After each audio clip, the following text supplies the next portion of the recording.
Toi, Jocelyne, est-ce que tu les fais lire, les enfants? Ben, pas du début, c'est certain. C'est plus moi qui fais la lecture. Mais au fur et à mesure, des fois, là, il y a des livres là, qui sont des fois dans la ligne, il y a un mot en caractère plus gras. Là, ça, je vais leur faire lire. C'est juste un mot de temps en temps, mais je leur fais pas lire toute une ligne parce que, surtout pas au début.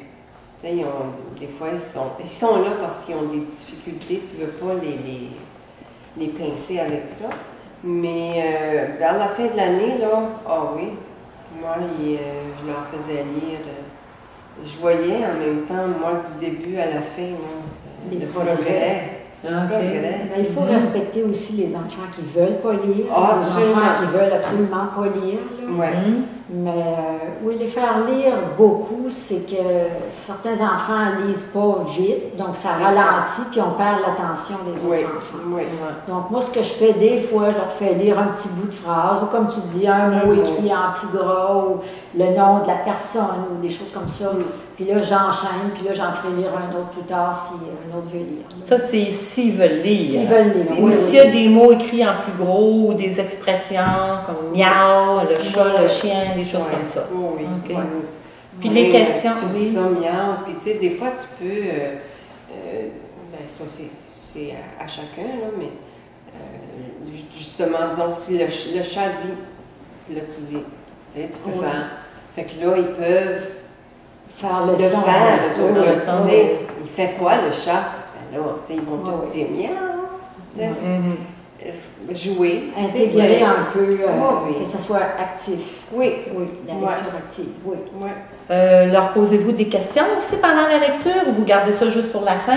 Juste pour la fin. À la fin. Moi, ça dépend. Ça dépend des livres, ça dépend des enfants. Là. Si on leur pose des questions à la fin, c'est une bonne idée de leur dire au début, soyez attentifs parce qu'à la fin, il y aura des questions. D'ailleurs, il y a certains livres qui viennent, ça dépend de ce qu'on a dans notre boîte de livres, ce qu'on apporte là.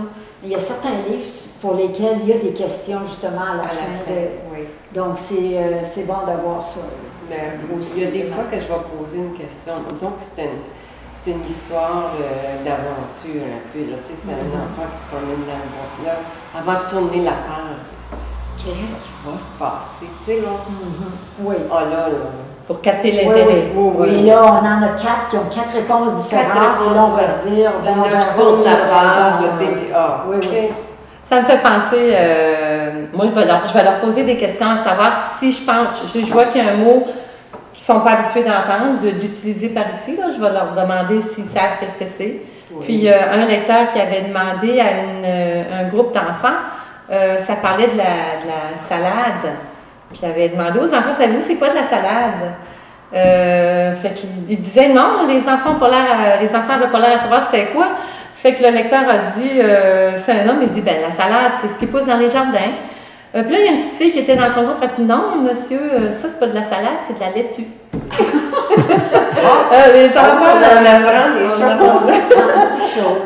Mais c'est ça, moi, je vais leur poser des questions, mais je connaissais pas le truc, leur dire au début de la lecture. À la fin, je vais vous poser des questions sur ce qu'on vient de lire. Mais ça, c'est un bon truc. Mais je ne le ferai pas trop souvent non plus. Je ne leur dis pas, moi. Non. Parce que, je sais pas, je veux pas. Ça dépend des. Ça dépend des enfants. Ça dépend des enfants, ça dépend des lecteurs. Ça dépend des groupes aussi. Là. Moi, j'aime mieux pas. Parce que je veux pas que ça soit comme un devoir. Un devoir ou un test. Je ne les passe pas au test, là. Moi, je suis là parce que ça me fait plaisir de venir lire pour eux autres. Fait que c'est pour ça que moi je pose. Je leur dis pas, là, écoutez-moi, là. Non, je ne le fais pas. Mais ça, c'est moi.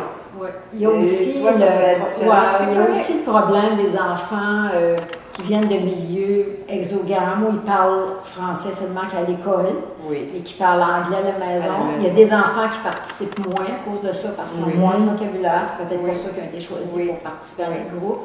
Mais il y a aussi des enfants qui veulent participer, mais qui participent en anglais. Moi, j'ai Toi, t'en as eu ça, qui participent en anglais? Qui participent en anglais. Puis, je les laisse parler, je les arrête pas, mais je répète ensuite en français ce qu'ils ont dit pour les autres enfants.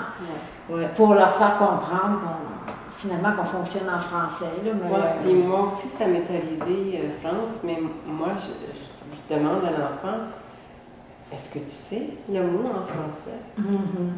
Oui. C'est une façon de, de le faire sortir. Oui, de le faire sortir le mot. Mais il ne faudrait pas les empêcher de parler non pour autant. Non. T'as-tu trouvé qu'à la fin, ils parlaient de plus en plus français? Ah oui. Puis il y a des enfants qui participent pas beaucoup au début, qu'on voit qu'ils participent de plus en plus. Là. Peut-être la gêne, peut-être... On ne connaît pas leur situation. Peut-être que ces enfants-là se sentent inférieurs à d'autres ou quelque chose comme ça, mais... au fur et à mesure, là, ils participent vraiment beaucoup plus. Il y avait aussi la question de culture. Là. Si on a des enfants qui viennent d'autres pays, puis peut-être qu'ils ne se reconnaissent pas avec nos livres, ça, c'est quelque chose à penser aussi, avoir des livres qui... Dépendamment des élèves que vous allez avoir, oui, ça serait important de penser, parce qu'on a quelqu'un qui a eu un enfant syrien. C'est toi, je pense. Non, c'est Odette, je pense. Odette, les livres qu'elle lisait, l'enfant, ça ne l'intéressait pas. Puis à un moment donné, elle a trouvé un livre... une histoire banale, comme l'histoire du haricot magique. Un haricot magique, mais par la façon que les personnages étaient habillés dans le livre, l'enfant était tellement content qu'il a donné un bec au livre quand elle a eu fini. Parce que là, il s'est vu dans le livre. Il s'est reconnu. Fait que je pense que toi, tu t'es mis à aller chercher des livres quand tu vas acheter. Tu vas acheter des livres dans les friperies, toi, hein? Oui. Puis là, je ramasse tous les livres que c'est ça. Je sais qu'ils pourraient aller pour des enfants qui ne viennent pas du Canada, mais ils ne connaissent pas tout le hockey, puis le ski, puis les sports d'hiver, là. On a des livres aussi qui sont écrits en 3 langues. Là. Il y en a qui sont écrits en français, anglais, Mi'kmaq. Il y a même français, anglais, mandarin. Français, anglais, puis justement arabe. Les éditions, c'est quelque chose.